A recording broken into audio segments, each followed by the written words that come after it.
Bienvenue au podcast 100% mental. Je suis Thibaut, préparateur et coach mental et formateur en préparation mentale.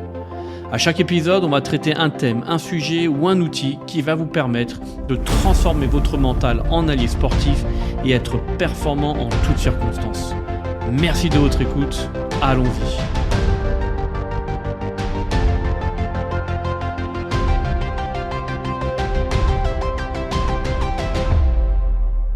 Bonjour à tous, bienvenue à ce nouvel épisode de podcast où cette fois-ci c'est une nouvelle interview, donc c'est la deuxième.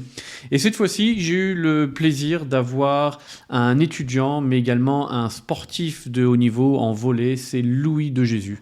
Donc Louis est étudiant en STAPS à l'université de Paris-Saclay, donc à Orsay, et il est également joueur de volleyball au Plessis-Robinson et dans la meilleure ligue française qui est la Marmara Spike League. Donc il joue dans l'élite et dans cette interview il va nous parler de son sport, mais de ce que c'est que de faire des sacrifices et de tout ce qu'il faut pour arriver au haut niveau. Et surtout, et ce qui m'intéresse énormément aussi, c'est comment est-ce qu'il arrive à allier les deux. Le côté étudiant, mais aussi le côté sportif de haut niveau, et d'arriver à atteindre tous ses objectifs, à la fois dans les études, mais dans le sport, pour se donner toutes les chances possibles. Donc voilà, on va discuter ensemble de connaître sa recette, connaître son point de vue, pour que vous puissiez aussi avoir, en espérant, des réponses à travers cet échange de tous les deux. Je vous remercie et je vous souhaite une très très belle écoute et à très très bientôt. Ciao ciao. Salut Louis, salut. Merci d'être là. Et écoute, je vais te donner la main et te laisser te présenter. Du coup, je m'appelle Louis de Jésus, j'ai 20 ans et je suis en centre de formation en volleyball au Plessis-Robinson. Donc c'est un club qui évolue en Marmara Spike League, l'équivalent de la Ligue 1 française du volley. Et parallèlement, je suis en STAPS à Orsay en L3 mention ES. Ok. Donc étudiant et en même temps sportif de haut niveau. C'est ça. Comment ça se passe d'ailleurs? Je peux directement dans le truc. Comment ça se passe là? Enfin, il y a tellement de questions qui me viennent à l'esprit. C'est comment tu gères tes études, le haut niveau qui va être peut-être ton rêve ou... Alors, j'essaye de lier les deux au maximum. Déjà, quand je suis à la fac, j'essaye de taffer le plus possible à la fac, que j'ai pas 800 cours à rattraper une fois que je suis rentré. Okay.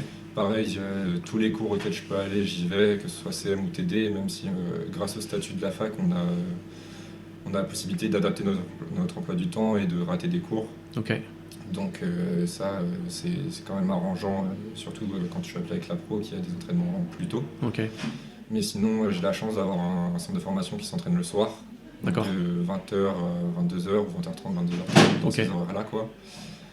Et qui a des séances de musculation qui sont un peu plus tôt, juste avant l'entraînement. Okay. Donc ça me permet de quand même avoir ce temps de journée études et soirée sport. Et j'ai globalement le lundi soir de libre. D'accord. Donc j'essaye de travailler le plus possible sur mes temps libres. Après, garder aussi un peu de temps pour moi quand même.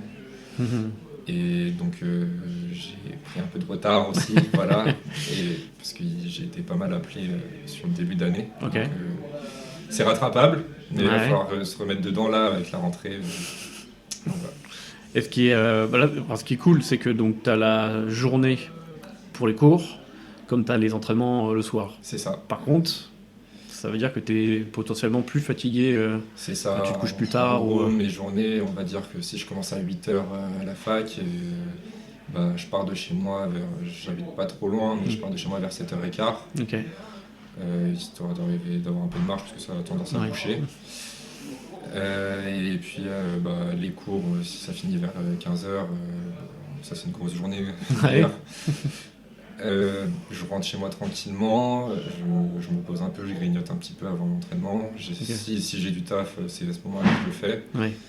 Et là, par exemple, je vais prendre l'exemple d'aujourd'hui. Là, on va finir peut-être vers 15h. Mm-hmm. Je commence l'entraînement à 19h. D'accord.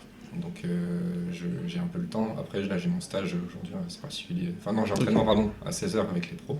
Okay. Donc je fais 16h, 18h. Ensuite, j'ai une heure de pause. 19h, 21h avec le CFC, et puis après je rentre dormir. Ouais, c'est ça. Et sinon, les autres soirs, quand ça finit à 22h30, le temps de rentrer, se doucher, manger, etc., s'il est vite minuit et demi, 1h. Okay. Et puis si le lendemain ça commence à 8h, ça fait une petite nuit, mais le rythme, faut le prendre, quoi. Ouais, c'est ça, ok. Bon, on reviendra sûrement tout à l'heure sur le côté, comment tu gères le sommeil, qui est quelque chose de très important pour les sportifs de haut niveau, la récup. C'est ça. Mais moi, je vais te poser la question, pourquoi le volley ? Alors, le volley, c'est venu assez tard, en vrai. Ouais. Là, ça fait, entre guillemets, seulement 8 ans. Ok. Je dis seulement parce que, au niveau auquel je joue, il y en a beaucoup qui ont commencé très jeunes. Ok. Une espèce d'hyper spécialisation, machin, okay. un peu en cours, quoi. Mais du coup, j'ai commencé assez tard, mais j'ai eu la chance de commencer dans un bon club, donc j'ai commencé à Conflans, qui a bien formé, etc. Puis après, je suis parti au pôle. Okay. Et j'ai commencé parce que, à la base, ma mère voulait me mettre au volley, parce que j'étais un peu grand et qu'elle en faisait quand elle était jeune. Donc je lui ai toujours dit non. Et quand je suis arrivé au collège, il y avait une AS volley. Ah oui. Et je lui ai dit, vas-y, je m'inscris, comme ça, c'est bon, tu me laisses tranquille. Et puis l'année d'après, j'étais en club. D'accord. Donc voilà, alors qu'à la base, j'étais plus sur le foot, quoi. Ok. Parce que ouais, on le voit pas, mais tu fais 1m94. 14, ouais. D'accord. Ok. D'accord, donc maman poussée, mais t'as refusé. C'est ça, et juste, au final, elle avait peut-être raison, quoi. Ouais. J'aurais peut-être dû me mettre un peu plus tôt. Et quelque part, t'as accepté de faire l'AS pour... Pas qu'elle se taise, mais pour la... En fait, déjà, surtout, je voulais faire une AS. Okay. Il n'y avait pas forcément d'AS qui m'intéressait. Il y avait une AS foot, mais il n'y avait pas beaucoup de place et je faisais déjà du foot à côté. Ouais. Je m'étais dit que ça faisait beaucoup. Ouais, d'accord. Puis ça me permettait de découvrir quelque chose. Et au final, je suis arrivé dans le gymnase et tout de suite, j'ai accroché. En plus, il y avait des...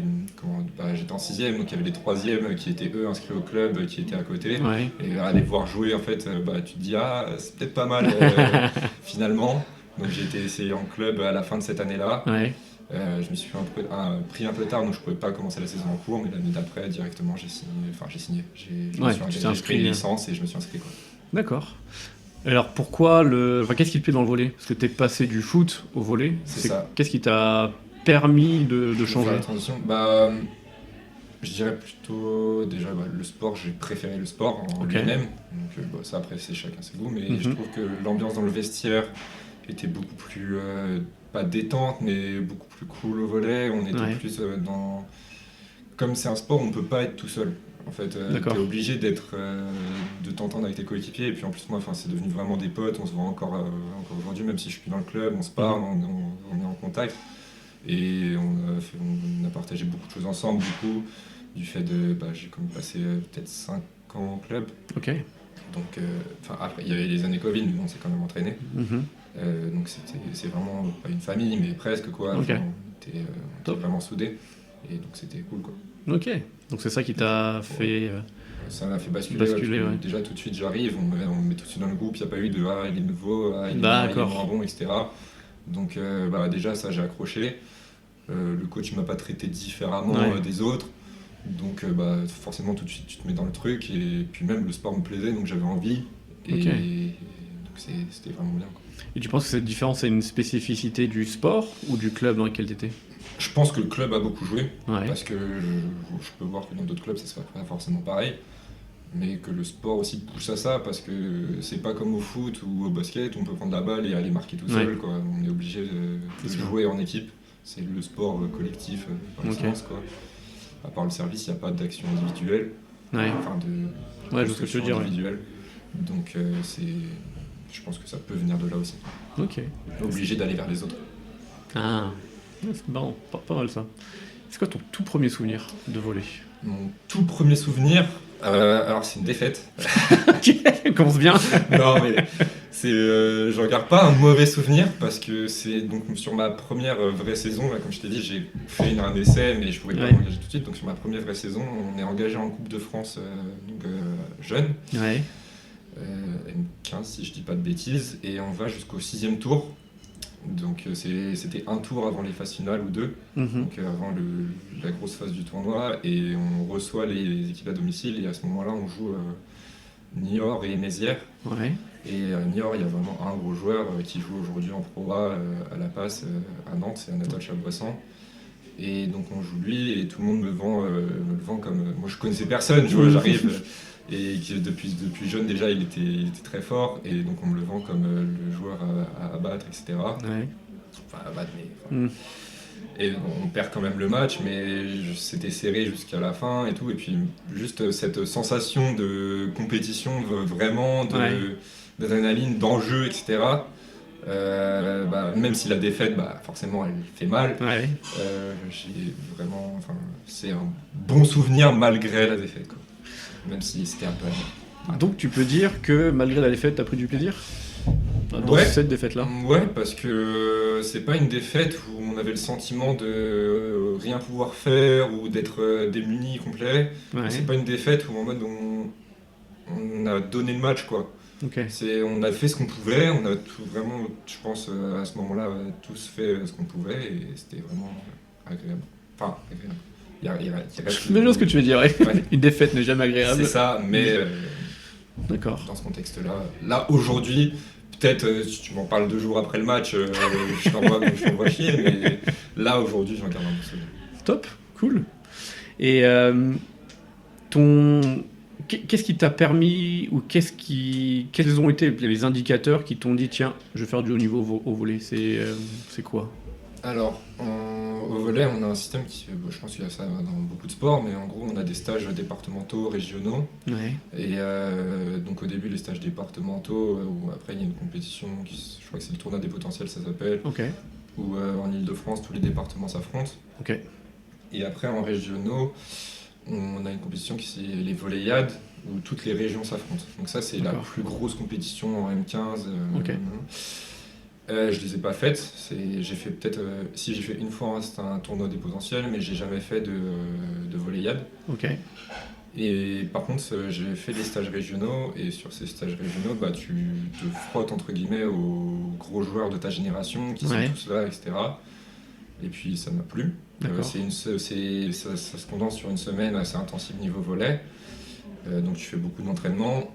Parallèlement, tu progresses beaucoup parce que tu as pas mal d'entraîneurs. Comme on avait une bonne génération au club, en plus je me retrouvais avec tous mes potes du club. D'accord. Donc c'était cool. Ça permet en plus de découvrir d'autres gens, de pas avoir cette barrière de c'est l'adversaire, parce que là du coup tu es avec lui, quoi. Ouais, d'accord. Okay. Donc ça permet de jouer avec plein d'autres joueurs et tout, donc de découvrir plein de personnes. Ouais. Et donc ça m'a plu aussi. Et derrière, donc, je suis pas sélectionné pour le tournoi, quoi, pour le Volleyade, mais je rentre au pôle l'année d'après. D'accord. Parce que j'ai été repéré par le coach du pôle à ce moment-là sur le stage. Ouais. Donc c'était pour la seconde.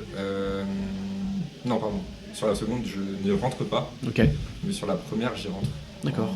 Voilà, ma mère, elle m'a dit le lycée d'abord tu vas faire une année pour te stabiliser, et après on verra, et en première il était toujours intéressé, donc j'y suis allé. D'accord. Donc ce qui t'a amené dans le pro, c'est ces différents stages ou événements, mais c'est aussi quelqu'un qui t'a repéré. C'est ça, c'est sur les journées de détection, j'avais un profil qui l'intéressait à ce moment-là. D'accord. Donc j'ai été faire aussi une journée de détection en plus pour être sûr, et puis après je suis rentré au pôle et j'y ai fait 2 ans. Et comment tu t'es senti par rapport à tes concurrents? Si tu t'étais comparé à l'époque, est-ce que tu t'es senti au niveau? Pas forcément. Parce qu'ils avaient peut-être plus d'expérience ou plus de volets dans les jambes, entre guillemets. C'est ça. Après, je me suis jamais considéré comme monstrueux, voilà, mais je me suis dit, j'ai la chance d'être pris, j'y vais. Okay. Même si je vois qu'à côté il y a des gens meilleurs, etc. Lui il croit en moi, entre guillemets. Donc je vais essayer, et puis je me posais pas vraiment cette question-là non plus. À ce moment-là, de me comparer aux autres. J'essayais juste, moi je jouais, quoi. Je prenais du plaisir en jouant. Pour moi ça restait important. Ouais. Donc je me posais pas vraiment la question, quoi. J'y étais, et puis j'y étais, quoi. C'était juste ça. Et aujourd'hui, parce que là tu parles de plaisir et je trouve ça génial, et c'est... Tu vois, par exemple, en prépa mentale, il y a beaucoup de joueurs ou d'athlètes qui viennent voir en disant je prends plus plaisir, mais quand je leur demande c'est quoi prendre du plaisir, les réponses sont très difficiles à trouver. Et si je te pose la question, comment tu prends toi du plaisir dans le volley? Ou c'est quoi prendre du plaisir pour toi? Pareil, c'est des réponses compliquées aussi, mais je sais pas, juste ce fait de jouer, sentir l'équipe autour de soi, ou même sentir que tu peux apporter quelque chose à l'équipe. Que même, c'est les moments durs où tout le monde reste ensemble, où on essaie d'avancer. Juste le fait de jouer, quoi, aussi, tout simplement. Des fois, prendre plaisir, ça peut juste être on est sur le côté, on prend une balle, on s'amuse et on n'a pas besoin d'un match forcément, quoi. Donc, mais je sais pas, juste le fait de jouer, s'amuser, chambrer, etc. Enfin voilà, ça peut venir de plein de facteurs. D'accord, ok, cool. Ouais, pas mal, très bien. Et aujourd'hui, est-ce que tu veux en faire ton métier ? Est-ce que c'est possible déjà de faire... Alors, on peut vivre du volley, en tout cas en Pro A, on peut en vivre, par contre il faut forcément prévoir une porte de sortie. Donc avoir un diplôme à côté ou quelque chose. D'accord. Parce qu'en général, les clubs fournissent un logement et un salaire aux joueurs qui sont sous contrat pro, qui permet de vivre le temps qu'on est sous contrat. Ouais. Après, je sais qu'il y a des joueurs qui, par exemple, entraînent à côté. D'accord. C'est mon cas aussi, mais c'est pas pour les mêmes raisons. Qui entraîne à côté, ou alors l'année dernière, ou il y a 2 ans, on avait un joueur qui avait aussi son métier à côté, mais parce que lui, c'était un métier un peu passion. D'accord. Et du coup, qui a continué. Mais globalement, là, dans notre équipe, en tout cas, je crois que personne n'a de métier à côté, quoi. Ok. Il y a les jeunes qui ont leurs études, oui, mais les adultes, entre guillemets, n'ont pas de métier. D'accord. Ils sont juste voyous. Donc il faut prévoir, comme tu dis, l'après-carrière ou l'éventuelle grosse blessure, ou la non-reconduction d'un contrat. C'est ça. Ok, d'où la raison pour laquelle tu fais des études. C'est ça. Ok, d'accord. Mais tu as envie de faire du haut niveau, toi, plus tard ? Si je peux. Ok. Puisque j'ai la particularité d'être petit pour mon poste. D'accord. Je suis à un poste où ça fait 2m12, minimum 2 mètres. Il y en a un peu plus de petits, j'ai l'impression, en ce moment, mais enfin petits, quoi, ils font 99, 98. Ok. Et donc, faut que je m'adapte comme je peux. Et donc, j'essaierai d'aller jouer au plus haut niveau possible que je peux toucher. Ok. Mais c'est quoi adapter ? Comment est-ce que tu adaptes justement essayer d'être meilleur sur, par exemple, des vitesses d'appui, pour essayer de rattraper, parce qu'en gros, un mec qui fait 2m12, il va aller toucher plus vite une hauteur que quelqu'un qui fait un 94 qui part de plus haut. Donc forcément, donc si j'arrive à, par exemple, mieux lire une passe, il faut que j'essaye de travailler sur ces secteurs-là, d'être plus rapide, pour essayer de compenser ce manque, quoi. Donc soit c'est l'anticipation, l'explosivité, la détente. Ouais, tout ça, quoi. C'est un lot. Ah, ok, d'accord. Donc tu pars, est-ce que tu dirais que tu pars avec un désavantage ou Non, parce que aujourd'hui, même si forcément je le ressens quand je joue à haut niveau, mais je me dis que ça peut se combler, parce que des fois je le sens pas à l'entraînement. Après, ça n'a rien à voir avec les matchs, mais puis même l'équipe me met en confiance. Je suis pas dans une situation où dès que je fais un truc, dès que je suis l'avant, par exemple, on me donne pas la balle, ou dès que je fais un truc mal, on me gueule dessus ou quoi. Donc ça va, ça ne met pas la pression, on va dire, même s'il y en a toujours une de s'entraîner avec les pros, parce que t'as ce côté, faut bien faire. D'accord. Mais tu es dans un bon environnement qui te permet de progresser. C'est ça. Cool. Et pourquoi de ce club-là ? Donc tu es au Plessis, sur Basson, ça ? C'est ça. Alors ce club-là, parce que en sortie de pôle, je cherchais un club. Enfin, je cherchais pas forcément un club à la base. Je cherchais une fac et c'est Orsay qui m'intéressait. D'accord. Du coup, je suis parti à Orsay et donc du coup il me fallait un club à côté. Ouais. Et par le pôle, le coach du Plessis-Robinson m'a vu. Il a parlé avec mon coach au pôle et donc il s'est intéressé à moi, j'ai été faire des essais, tout ça. D'accord. Et en plus, cette année-là, c'est l'année où le Plessis monte en Ligue A, qui ouvre son centre de formation. D'accord. Donc je rentre sur la première génération, quoi. Et ça s'est fait comme ça, quoi. Ok. Ça se fait naturellement, on va dire. D'accord. Et comment est-ce que tu vis ce double projet études, parce que tu sais que tu dois, donc là tu es en L3 et tu dois aller, je pense que tu vas aller jusqu'au M2. Ouais, dans l'idéal, ouais. L'idéal, ok. Comment est-ce que tu gères, on en a un peu parlé, mais comment est-ce que tu vis cette double casquette ? Des fois je me dis que s'il n'y avait pas les études ce serait cool. Non, mais de toute façon, les études, je suis obligé, entre guillemets, et puis de toute façon, il y a papa et maman qui lâchent pas derrière, qui me forcent à continuer. D'accord. Donc voilà, et puis de toute façon, je me vois pas arrêter les études du fait que je suis pas forcément sûr de trouver des contrats, je suis pas certain du niveau auquel je vais jouer, si je pourrais en vivre, etc. Donc je suis obligé entre guillemets, d'avoir cette porte de sortie. Voilà, et puis en plus, depuis la L2, on va dire, c'est un peu plus spécialisé. Donc ça me plaît plus, c'est moins une corvée, entre guillemets, d'aller en cours. Même si le rythme, faut le prendre. Comme j'ai dit, j'ai déjà pris un peu de retard. Ouais. Mais donc, oui, non, ça se fait. Comment tu vis cette incertitude en disant, en fait, t'as un contrat donc, d'1 an renouvelable encore 1 an? Non, j'ai signé 2 ans. Ah, t'as signé 2 ans, voilà, ok. C'est ça. Donc il y a cette incertitude de 2 ans, mais il y a peut-être cette incertitude en disant... De l'après. Ouais, c'est ça, ouais. Parce que 2 ans, on peut se dire, tiens, c'est dans longtemps. Mais... par exemple, là, cette année, je me pose pas trop la question. D'accord. Voilà, l'année prochaine, plutôt. C'est ça. Je verrai ce que le club me propose pour l'année, pour la deuxième année. Ok. De toute façon, je suis sous contrat avec eux. Comme je disais, je pense pas, en tout cas, ils n'ont pas dit que ce soit le projet de briser la convention. Ouais. Et on verra, suite aux 2 ans, soit ils me proposent quelque chose et puis moi mes études concordent, soit mes études m'envoient ailleurs et j'essaie de trouver quelque chose, soit je trouve une alternative ou je sais pas. Mais moi je me sens bien au club, donc j'ai pas de raison de partir. Ouais. Donc, là le truc qui va se passer, c'est que si je valide ma L3 cette année, j'ai encore une année où je suis au Plessis et imaginons que le master qui m'intéresse il se retrouve à Lille. Ok. Il faut que je vois s'il y a des visios possibles, des trucs. Faut trouver quitte à aller faire les partiels, à prendre 2 jours, aller à Lille, faire mes partiels et puis revenir. Ouais. Faut voir, faut que je m'arrange. Ok. Donc, on verra. On a le temps. C'est ça. Pour l'instant, cette année, je me pose pas trop la question de l'après, quoi, parce que je me dis que de toute façon, même si cette année ça doit s'arrêter avec une blessure, on verra, quoi. La route est longue, entre guillemets. Ouais. Et c'est quoi le rythme Qui est-ce qui impose le rythme? Est-ce que c'est le volley ou c'est les études? Je dirais que c'est plus les études parce que c'est sur la journée. D'accord. Le volley en soi, c'est le soir. Ça me pompe mes week-ends, on va dire, parce que c'est le dimanche et des fois le samedi quand je suis appelé aussi. Donc je dirais que c'est plus les études quand même. Ouais, d'accord. J'essaye de caler en tout cas le volley par rapport aux études, en tout cas sur le centre de formation. Parce que c'est le soir, donc c'est facile, il n'y a pas de galère, j'ai jamais cours jusqu'à 20h. Ouais, d'accord. Après, quand je suis appelé avec les pros, ils ont muscu le matin, mais je vais quand même en cours, pour pas trop rater non plus. D'accord. Et je rattrape la musculation à un autre moment. Ok. Comme je peux, et puis surtout qu'à côté, j'entraîne une équipe, plus j'ai mon stage.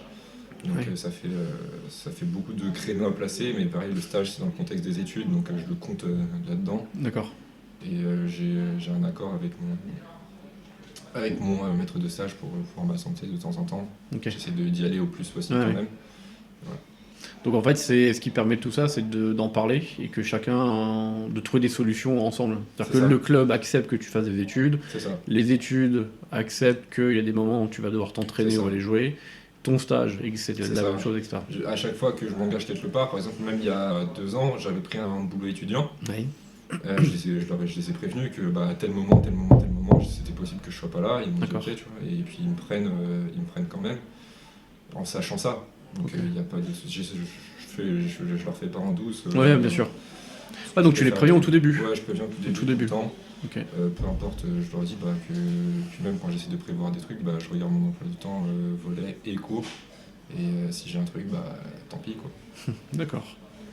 Tout à l'heure, on parlait tu disais que tu allies le côté études et sport, que l'emploi du temps peut être lourd, il faut arriver à tout gérer. Comment est-ce que tu arrives à gérer ta vie de sportif de haut niveau, donc qui comporte les entraînements, mais qui comporte aussi la récup, donc avec le sommeil, peut-être la nutrition? Parce que vu tes plages horaires, ça a l'air d'être pas beaucoup dormir. Non, effectivement.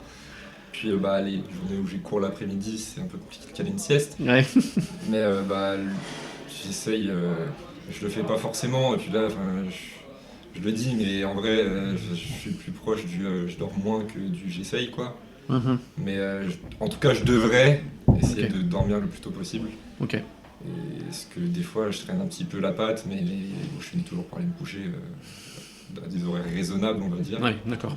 J'essaye tout le temps d'avoir au moins, au grand minimum 6 heures de sommeil par nuit. Et si je peux faire des siestes, là par contre, en général, je saute dans le lit. T'en profites. Et qu'est-ce qui te permet de rester motivé ? Dans le sens où l'emploi du temps est lourd, un peu le côté fatigue, mais à un moment donné, j'en ai ras le cul, j'en ai marre. J'ai pas envie d'aller en cours, pas envie d'aller en entraînement. C'est déjà arrivé, honnêtement. Je pense que ça arrive dans tous les sportifs ont une phase comme ça. En tout cas, tous ceux à qui j'ai pu en parler, c'est déjà arrivé. Sauf que toi, t'as les deux. C'est quelqu'un qui est que sportif. Oui, il a plus de temps de récup, entre guillemets. Toi, t'en as beaucoup moins. Donc. Oui, mais les études, entre guillemets, j'ai pas le choix. D'accord. Voilà, parce que papa, maman, parce qu'il me faut un diplôme, parce que ceci. Et puis le volley, parce que je me dis que c'est une phase, que j'en ai déjà eu, que ça passe, et que surtout je continue de prendre du plaisir à jouer, même si je vais à l'entraînement un peu en mode corvée et avec un peu moins de motivation. Au final, quand je suis dedans, je suis dedans. Okay. Et que je me vois pas arrêter. Là par exemple, on a eu 2 semaines de vacances à Noël, c'est la première fois que ça m'arrive depuis 5 ans. D'accord. Ça manquait quand même, quoi. J'avais envie de retourner jouer, donc je ne me vois pas non plus arrêter ni l'un ni l'autre. D'accord. Donc, je dirais que c'est plus l'envie pour le volley, et même s'il y a un peu plus d'envie maintenant qu'on est en L3 et que c'est un peu plus spécialisé pour les études, mais quand même plus l'obligation pour les études et l'envie pour le volley. L'envie, donc le côté les copains. Les copains, envie de progresser, envie d'aller voir jusqu'où je peux aller, envie de tout ça. Donc c'est ton objectif qui te tire vers le... Enfin, est-ce que c'est ton objectif, je veux faire du pro ou je veux faire le plus haut niveau possible et donc c'est ça ta motivation ? Ouais, je pense que ça, d'un côté ça me motive aussi, et puis derrière je suis quand même bien entouré, on va dire, je suis pas tout seul là-dedans, et puis donc ça va. Je me sens pas non plus désemparé dès que j'ai un moment de mou. Je le dis pas forcément, mais en tout cas je vois les autres à côté, et puis quand j'en parle des fois ça va, quoi. Ouais, donc l'entourage est important. L'entourage est super important, en tout cas pour moi je trouve que c'est important. Donc tu as des personnes sur qui tu peux t'appuyer à tout moment. Sans même forcément en parler, juste sentir qu'il y a des gens qui sont là, ça fait du bien des fois, et juste ça permet de souffler un coup. Et justement, parce que moi je mets ça dans la case équilibre pro, perso ou pro sport comme on veut.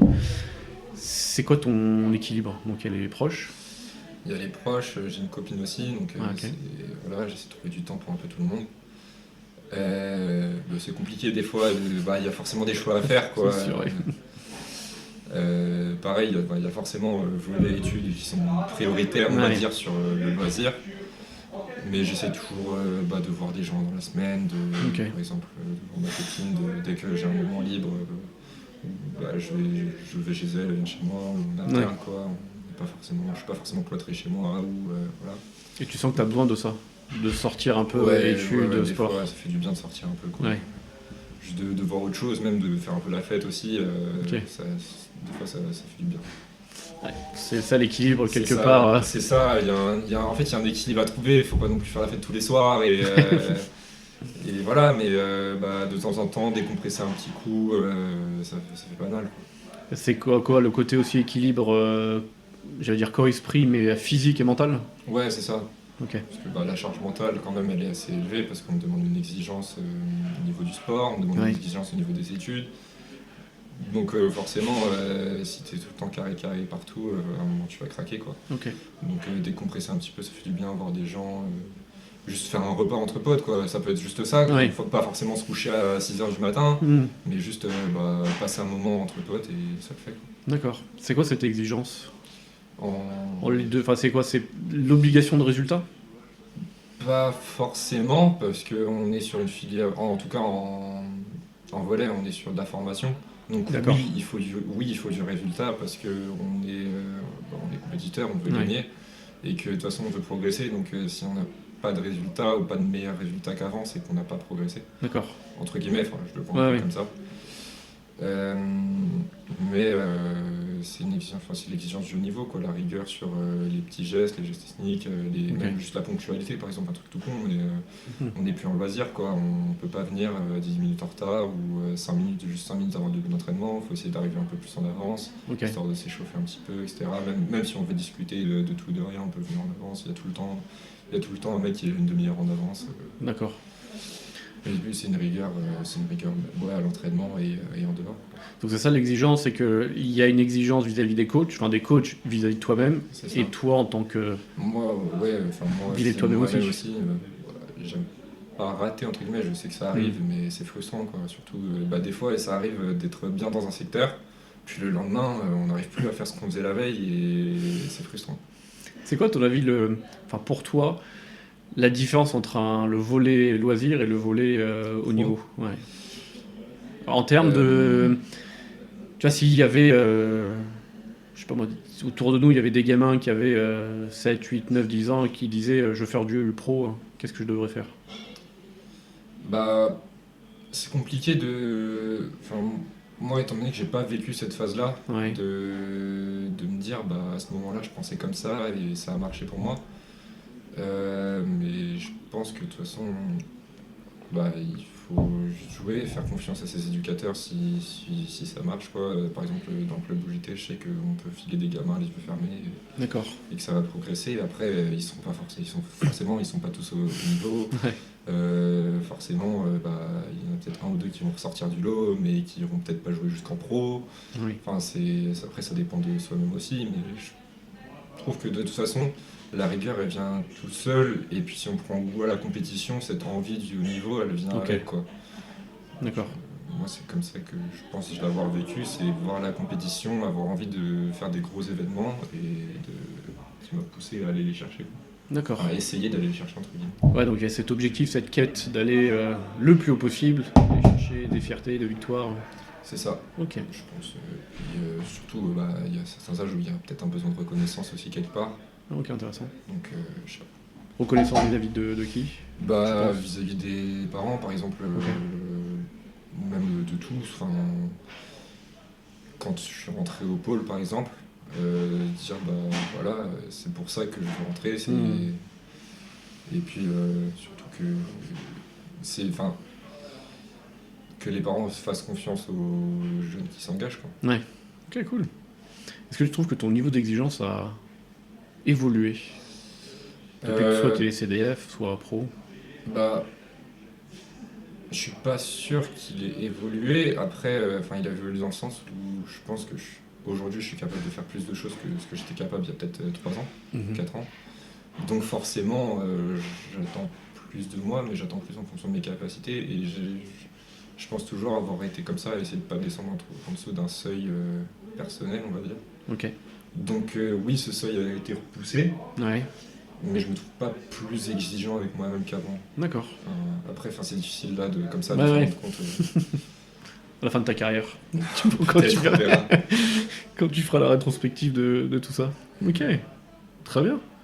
Est-ce que tu as eu des doutes? Alors, avant d'aller là-dessus, plutôt cette exigence. Est-ce que tu as la même exigence vis-à-vis de toi-même dans les études que dans le sport? Alors, c'est pas bien, désolé maman, mais... Je le couperai au montage. Un peu plus dans le sport quand même. Mais parce que j'ai aussi eu la chance d'avoir des facilités à l'école en étant jeune. Donc j'ai pas pris cette rigueur de travail. Aujourd'hui je le sens. Ouais, ok. Sauf que du coup, en fait, on va dire que je lâche plus vite les études que le volet. Ouais. Mais que, en tout cas, quand je suis lancé dans un truc, j'essaye de le finir et de le faire bien, quoi. Je le fais pas à moitié. Par contre, pour m'y mettre, des fois c'est long, plus dur. Et puis pour suivre en cours, des fois c'est compliqué. Ouais. Dès que le cours est pas intéressant, par exemple, hier on avait, je sais pas, statistique, c'est un truc qu'on avait déjà vu, que c'était un cours d'1h30 sur... franchement, c'était long, quoi. C'était long, ouais. Ouais. Rester éveillé, concentré. C'est ça. Ouais, pas facile. Est-ce qu'au cours de ta jeune carrière, ou même de tes études, alors justement les deux, quand tu allies les deux, est-ce que tu as eu des doutes? Des doutes, oui, c'est un peu ce que je disais. Par exemple, en sortie de pool, est-ce que je vais trouver quelque chose pour continuer quoi, parce que je sais que je suis petit. En plus, j'avais réussi à obtenir des essais dans d'autres centres de formation, parce que je me blesse juste avant. D'accord. Donc, je pouvais plus y aller. On m'a beaucoup dit aussi, t'es trop petit, ça va être compliqué, t'es petit, bref. On me le répète. Mais qu'aujourd'hui je suis dans un club qui pour l'instant me fait confiance, qui m'a déjà donné l'opportunité de jouer en Pro A. Ouais. Donc pour l'instant j'essaye de pas trop y penser. Après forcément des doutes sur est-ce que je continue de progresser, dès qu'on est dans un match dur ou même que je suis pas dans ce que j'attends de moi. Par exemple là le match dimanche dernier. C'était un match assez compliqué pour moi mentalement, même si on gagne, parce que je me suis pas trouvé assez performant. D'accord. Donc c'est ce qu'on revient tout à l'heure, c'est les attentes de moi pour moi. Mais donc oui, des doutes, oui, il y en a forcément, à force d'avancer. Et puis même dans les études aussi, les doutes, valider mon année, c'est un gros doute quoi. D'accord. Pas que j'ai pas envie de le faire ou pas que j'ai déjà baissé les bras, mais que je sais qu'il va falloir que je me suis dit déjà un peu remis, mais qu'il va falloir que je passe une vitesse de plus pour essayer de rattraper mon retard. Et qu'est-ce qui te permet de te surmonter ces doutes ou de te rassurer dans ta capacité à y arriver? J'ai pas le choix. En fait, je me dis j'ai pas le choix, faut que je le fasse, et parce que de toute façon je me pose deux questions bêtes, mais est-ce que je vais arrêter le volley? Non. Est-ce que je veux continuer? Oui. Et pareil pour les études, quoi. Est-ce que je peux arrêter les études? Non. Est-ce que je veux continuer? Oui. Donc, donc dans les deux, il y a le côté... Enfin, je ressens dans les études le côté obligation, mais quand même envie d'aller au bout. Oui. Parce que déjà, il y a forcément, je pourrais peut-être pas vivre du volley toute ma vie. Ouais. Déjà, il y a ça. Et puis, je suis dans une filière qui me plaît. Que ce qu'on fait en cours, c'est de plus en plus intéressant, entre guillemets. D'accord. Même s'il y a forcément des cours un peu moins intéressants, à mon goût en tout cas, que d'autres, que j'essaie d'accrocher comme je peux. Mais non, franchement, de toute façon, c'est un peu pourquoi on a signé en venant en STAPS, quoi. On savait très bien que la L1 c'était du gros général, la L2 un peu plus spécialisé, la L3, on poussait vraiment vers ça, quoi. D'accord. Et idéalement, c'est quoi le métier que tu aimerais faire plus tard? J'aime bien être dans la préparation physique. Ou dans le coaching personnel. Enfin, ça peut être de coaching de préparation physique ou d'entraîneur. D'accord, ok. Donc toujours dans le sport, quelque part. C'est ça. Le corps aussi. Aussi. Ok. Et donc là, en STAPS, donc tu es en filière ES, entraînement sportif. C'est ça. Et idéalement, c'est quoi après que tu devrais faire? Enfin, que tu aimerais faire. Pas que tu devrais, que tu aimerais faire. J'aimerais bien me diriger vers un master. Ok. Lequel je sais pas encore. D'accord. Parce que je sais que les masters de la fac sont pas forcément trop mal, mais qui sont beaucoup théoriques. D'accord. Et j'ai besoin de pratique, quoi. Si c'est que du théorique, je sais que j'aurai du mal à accrocher. Mais pareil, du coup, j'ai la problématique du lieu. Parce que si je valide dès cette année et que je me retrouve que mon master qui m'intéresse il est à Lille, même si je trouve un accord pour pouvoir rester au moins un an en région parisienne, puis continuer, la partie pratique, je la fais où, quoi. Ok. C'est ça qui me pose un peu de problème, donc à voir. Il faut que je me penche dessus, je ne me suis pas encore trop penché, il faut que je vois même avec les profs, que j'en parle autour de moi, etc. Ouais. En te projetant là, on va dire à cette période-là où tu vas devoir faire un choix, qu'est-ce qui primerait? Forcément, je pense qu'à un moment donné, ce sera les études, parce que j'aurai pas la pression parentale, mais que de toute façon, je sais que le volley, ça peut s'arrêter, et que les études, il faut que j'ai un diplôme. Après, j'essaierai toujours d'avoir le meilleur truc possible en sport à côté, quoi. Et qu'il y a la chance en volley d'avoir des centres de formation un peu partout, des équipes pro un peu partout, qui sont pas, par exemple, ce que je disais de Lille, il y a Tourcoing à côté, je pense que c'est exemplaire, mais c'est pas forcément de là où je veux aller. Donc ça peut toujours se lier, quoi. Peu importe là où je suis, ça peut se lier. Et puis même si au final, il y a un master qui m'intéresse de la Créteil, ou même finalement celui de la fac, il est pas si mal en s'y penchant. Bien sûr. Voilà. Et si est-ce que alors je vais pas être péjoratif envers le volley, mais le fait que ce soit pas un sport où tu gagnes énormément ta vie, Quand tu disais que tu es obligé d'avoir une porte de sortie à la fin, est-ce que ça influe aussi dans le fait de mettre les études en priorité? Bah, déjà oui, un petit peu. Puis surtout que depuis que j'ai commencé le haut niveau, entre guillemets, ma mère qui me dit les études d'abord, les études d'abord, les études d'abord. Et puis même quand j'arrive au pôle, on était bien suivi scolairement et que ça a toujours été, même là-bas, les études en priorité. Que si on devait s'absenter d'un entraînement pour réviser, on pouvait, que dès qu'il y avait un contrôle, on était exempt d'entraînement, qu'on pouvait s'absenter, que même si, entre guillemets, on est censé apprendre à s'organiser pour pas avoir à le faire. D'accord. Et ça, aujourd'hui, ça va, j'arrive à le faire, et puis j'ai jamais eu besoin, je crois, d'absenter un entraînement pour réviser. Ok.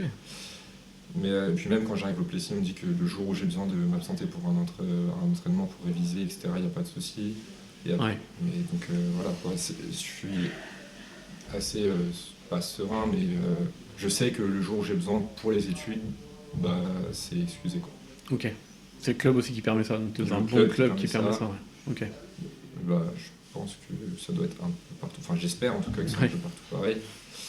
Mais en tout cas au pôle et au Plessis c'était ça. Après j'ai connu que ces deux structures-là moi, personnellement, donc je peux pas non plus... je sais pas sur ça, quoi. Ok. Avec du recul sur depuis que tu fais du volley, donc ça peut inclure, ma question peut inclure le sport et les études, les deux, ou un des deux comme tu préfères. Qu'est-ce que tu ferais différemment? Qu'est-ce que je ferais différemment? Peut-être commencer plus tôt. Ok, écouter maman donc. C'est ça. Non, mais je sais pas, peut-être essayer de progresser plus techniquement, peut-être me former à un autre poste, peut-être, je sais pas, ça peut être plein de choses, mais en vrai, moi là, je me plais actuellement là, comme je suis, donc... Rien change alors. C'est ça. Très bien. Et si tu devais donner des conseils à des étudiants, ces fameuses portes ouvertes, bonjour, les stats ça m'intéresse, je fais du haut niveau aussi. Ouais. Qu'est-ce que tu te donnerais comme conseil là actuellement, en vrai, j'ai un ami là, qui est parti aux États-Unis et franchement, ça a l'air ouf. Même comment il en parle, etc. Parce qu'on est encore en contact. Essayer de choper une bourse et aller aux États-Unis voir un peu ce qu'ils font parce que là-bas c'est vraiment t'as juste à faire du volley et des études, quoi. D'accord. Et c'est tout pensé pour, etc. C'est vraiment... Puis t'arrives là-bas, t'as vraiment un statut de... T'es joueur, quoi. T'es dans l'équipe et t'es joueur, c'est limite, ça passe à la télé, c'est vraiment poussé. Alors qu'en France, même si là il y a des aménagements, etc., c'est pas non plus le top du top, je pense. Niveau agencement, je pense que ça pourrait être mieux. Après, pour quelqu'un qui veut rester en France, trouver une fac qui a des aménagements, trouver un club pas très loin de sa fac, et puis aller, quoi. De toute façon, il faut se lancer. Pas mal, il faut se lancer. C'est quoi ta recette de la réussite? Recette de la réussite Si tu en as une. Je dirais maintenir quand même un certain niveau d'exigence, mais sans perdre le plaisir de jouer. En tout cas pour jouer. Toujours être exigeant et garder le plaisir. C'est ça. Je pense que cool. Ça. On arrive à la fin et j'aime bien poser une dernière question, qui est si tu avais une possibilité d'envoyer une capsule ou une lettre, on va dire, dans le passé, à toi jeune, à toi-même enfant, ado, qu'est-ce que tu aimerais te dire? Cette question, je l'ai vue dans le... J'ai essayé de m'y pencher, mais c'est dur quand même comme exercice. Je sais pas, de pas lâcher, je pense que je dirais où j'en suis actuellement, de ce qui a fonctionné. Après, ce qui a pas marché, entre guillemets, je peux pas le savoir, puisque... Mais de continuer, d'essayer de se former un peu partout, et puis de prendre des habitudes de travail à l'école. Ok, une organisation. D'avoir de savoir-faire, en tout cas de savoir se mettre à travailler. D'accord, ok. En tout cas scolairement. Qu'est-ce qu'on peut souhaiter pour le futur? Ça va être un peu bateau, mais de la réussite, quoi. Quel type de réussite? Scolaire? Les deux. Ton année? Ouais, c'est ça, déjà mon année. Ce serait déjà bien. Ok. Et puis aussi volley? Au volley aussi.